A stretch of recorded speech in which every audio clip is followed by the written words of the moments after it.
তো বন্ধুরা আজকে আমি আসছিলাম রাস্তা দিয়ে, তো আমার এটা একটা ভাই, ঠিক আছে, সে বলছে কি যে আমার একটা স্মার্ট ওয়াচ আছে, তো ওটা টাইম মানে ভুল আছে, টাইমটা ঠিক করে দিতে হবে। তো বললাম ঠিক আছে, তো ঠিক করে দেওয়া যাবে। তো তোমরা দেখতে থাকো ভিডিওটা কীভাবে একটা স্মার্ট ওয়াচের আমরা টাইম ঠিক করি। তোর ঘড়িটা এবার দে।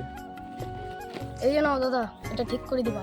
তো বন্ধুরা, তো আমরা এখন এই স্মার্ট ওয়াচটা আছে, এটা কত টাকা নিয়েছিল ভাই? এটা 1000 টাকা নিয়েছে। কোথা থেকে নিয়েছিলি? এটা গোপালদার দোকান থেকে। তো এটা আমাদের গাজলের বিখ্যাত ভাইরাল দোকান গোপালদার দোকান থেকে এই ঘড়িটা নিয়েছিল, বেশ ভালোই ঘড়িটা। তো তোমরা দেখতে পাচ্ছ এটা হচ্ছে ঘড়ি, এই ঘড়িটা আমরা রাখলাম। তো মেন প্রবলেম যেটা হচ্ছে আমাদের, তো প্রথমে এটা আমাদের অন করে নিতে হবে। হ্যাঁ, অন করে নিতে হবে।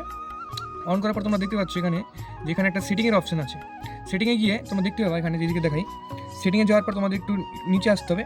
নিচে আসার পর একটা অপশন লেখা থাকবে যে টাইম সেটিং, ডেট সেটিং না টাইম সেটিং, ডেট সেটিং। তো ডেট সেটিং যদি প্রবলেম থাকে তো ডেট সেটিংয়ের অপশনে যেতে হবে। এবং আজকে হচ্ছে কত 2026 সাল, রাইট? 2026 সালে প্রথমে তোকে কী করতে হবে, সেট করতে হবে 2026 সালটা, ঠিক আছে? তারপর এটা হচ্ছে কত 3 নাকি? আর আজকে কত তারিখ? 8 তারিখ আজকে। এই তো 8 করে দিবি, ঠিক আছে? তো এবার দেখ 2026 সাল 3 মাস 8 তারিখ, ঠিক আছে?